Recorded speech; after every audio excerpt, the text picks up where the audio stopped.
आंध्र प्रदेश के अनमैया जिले के राजमपेट पार्लिमानी हलके से तेलुगुदेशम पार्टी ने स्वर्गवासी बाला सुब्रमण्यम के नाम को कतियत दे दी और इस ज़िमन में बाला सुब्रमण्यम से बात करते हुए कहा कि वो आइंदा लोकसभा इंतखाबात में राजमपेट से कामयाबी हासिल करेंगे और एपी में तेलुगुदेशम इख्तिदार पर आएगी, क्योंकि रियासत की आवाम मौजूदा वाईसीपी हुकूमत से आजीज आ चुकी है। बाला सुब्रमण्यम स्वामी ने कहा कि तेलुगुदेशम पार्टी इख्तिदार पर आने के साथ ही आवाम के मसाइल को हल करेगी। राजमपेट पार्लमेंट నుంచి ఎంపీగా సుబ్రహ్మణ్యం గారికి టీడీపీ ఎంపీ టికెట్ కన్ఫర్మ్ అయింది। సుబ్రహ్మణ్యం గారు ఇప్పుడు మాతో ఉన్నారు, ఆయనతో మాట్లాడతాం।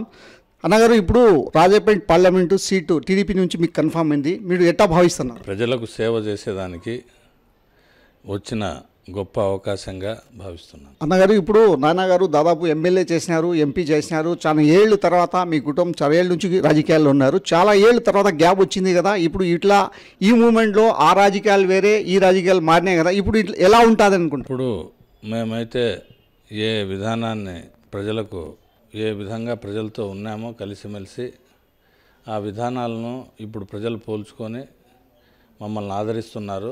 ఆ విధంగా మా పాత పరిచయాలు అనేటివి ఇప్పుడు బాగా కలిసి వచ్చినాయి। ప్రజలందరూ చాలా సానుకూలంగా ఉన్నారు। పార్టీ ఖచ్చితంగా విజయం సాధిస్తుంది ఈ ఎన్నికల్లో। అన్నగారు, ఇప్పుడు పరిస్థితులు చూసుకుంటే మనము గున్నపట్టి రామయ్య తర్వాత టీడీపీ నుంచి ఆ ఎంపీ రాజంపేట పార్లమెంట్ నుంచి టీడీపీ ఒకసారి కూడా గెలుపు పొందలేదు। ఈ మధ్య వైఎస్ఆర్సీపీ వచ్చిన తర్వాత దాదాపు వైఎస్ఆర్సీపీ మిథున్ రెడ్డి గారు బాగా మెజారిటీతో గెలిచి ఒక మైనారిటీ వర్గంని ఒక బెల్ట్ మొత్తం ఎంపీ పార్లమెంట్ అంతా రాజంపేట పార్లమెంట్ మైనారిటీ బెల్ట్ దాదాపు ఓట్స్ ఉన్నాయి, దానిపైన మీ ప్రభావం ఎట్లా ఉండిపోతుంది? మైనారిటీలందరూ ఈ వైఎస్ఆర్ కాంగ్రెస్ పరిపాలనలో తామందరం మోసపోయామనే గట్టి భావంతో ఉన్నారు। వాళ్ళందరూ గత ఎన్నికల్లో వైఎస్ఆర్ కాంగ్రెస్ పార్టీని బలపరిచిన వారే। వారి సహకారంతో ఎన్నో అసెంబ్లీ స్థానాల్లో ఎన్నో పార్లమెంటు స్థానాల్లో వైఎస్ఆర్ కాంగ్రెస్ పార్టీ ఘన విజయం సాధించింది। కానీ వాళ్ళందరూ ఈరోజు మీరు గన పోయి కలిసి చూడండి, నేను కలిసినాను, మాట్లాడినాను వాళ్ళందరితో, చాలామందితో, ఇంకా చాలామందితో కలవాల్సి ఉంది। ఏ పార్టీని అయితే నమ్మి వాళ్ళు ఓటేసినారో ఆ పార్టీ వాళ్ళ మనోభావాలను దెబ్బతీసేలా వ్యవహరించిందని, వాళ్ళను మోసం చేసిందనే అభిప్రాయంతో మైనార్టీలంతా ఉన్నారు। వాళ్ళు ఏ షరతు లేకుండా తెలుగుదేశం పార్టీ బలపరిచే అభ్యర్థులను సపోర్ట్ చేస్తున్నారు। ఈసారి ఎన్నికల్లో తెలుగుదేశం పార్టీ కూడా మైనార్టీలకు సంఖ్యాపరంగా అసెంబ్లీ సీట్లు కానీ పదవులు కానీ కేటాయిస్తూ ఉంది। మైనార్టీలంతా తెలుగుదేశం పార్టీ వైపే ఉండారు, మాకు మద్దతు సంపూర్ణంగా లభిస్తుంది అని మేము భావిస్తూ ఉన్నాం। ఇప్పుడు మీరే చెప్తున్నారు, మనము రాజంపేట పార్లమెంట్ చూసుకుంటే దాదాపు మైనారిటీ ఓట్ బ్యాంక్ ఎక్కువనే ఉంది, మనకు ఇప్పుడు టీడీపీ పార్టీ కూడా మైనారిటీస్కు ఎమ్మెల్యే సీటు కేటాయించడంలో ముందుగానే ఆలోచిస్తూ ఉంది అని। ఇప్పుడు దాదాపు మీ అంచనా ప్రకారం మనకు రాయచోటి ఉంది, మదనపల్లి ఉంది, దాని తర్వాత రాజంపేట ఉంది, మనకు ఎక్కడైనా మైనారిటీస్కు పార్టీ టికెట్ ప్రకటించే అవసరం? రాజంపేట పార్లమెంటులో మైనార్టీలకు టికెట్ కేటాయించాలనే ఆలోచనతో ఈ మధ్యకాలంలో అనేక మంది అభ్యర్థులను పిలుచుకొని తెలుగుదేశం పార్టీ వాళ్ళు సంప్రదించడం, అభ్యర్థులు రాయచోటి మదనపల్లి స్థానాల నుంచి పోయి తెలుగుదేశం పార్టీ వాళ్ళని కలవడం, మాట్లాడడం, వాళ్ళ మీద సర్వేలు నిర్వహించడం అన్ని ప్రాసెస్లో ఉన్నాయి।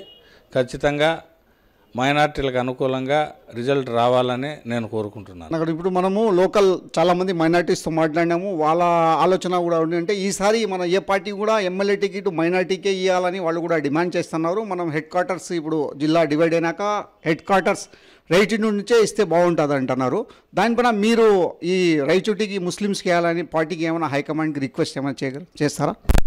పార్టీ పెద్దలు నా అభిప్రాయం అడిగితే ఖచ్చితంగా నేను మైనార్టీలకు ఇవ్వమని నేను చెప్తాను। మైనార్టీలు అందరూ ఏకమై రాయచోటి అసెంబ్లీ సీటును గెలిపించుకుంటే అది నాకు పార్లమెంటు అభ్యర్థిత్వానికి ఎంతగానో ఉపయోగపడుతుందని నేను భావిస్తున్నాను।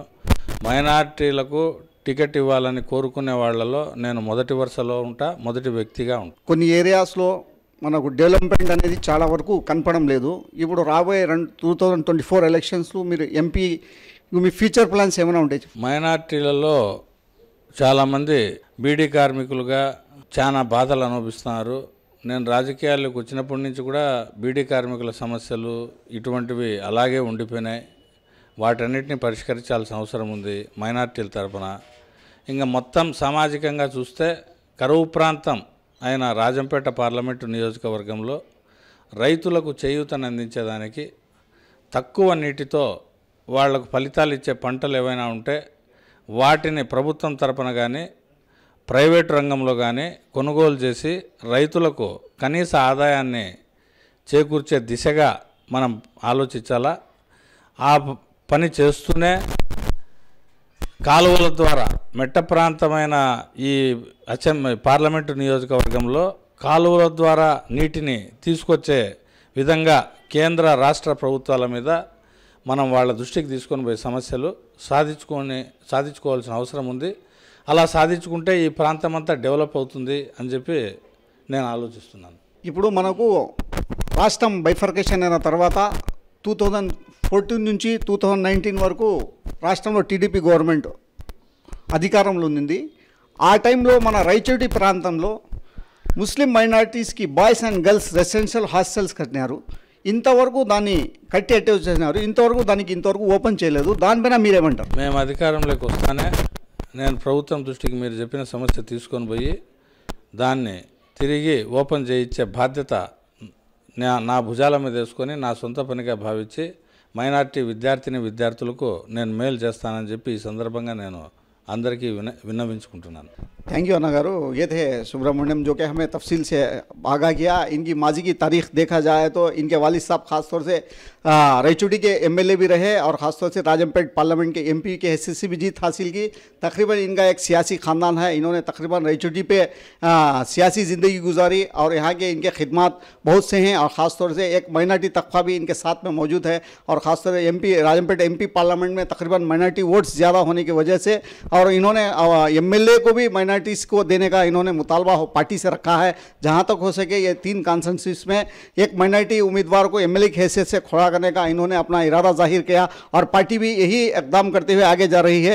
जो भी मसले हो, जो कि बीडी वर्कर्स का हो, जो भी अहम मसले हैं उसे जल्द से जल्द इनके इख्तिदार में आते ही मुकम्मल करने का इन्होंने वादा किया है. कैमरामैन नईम के साथ सरदार, मुंसिफ टीवी, रायचोटी.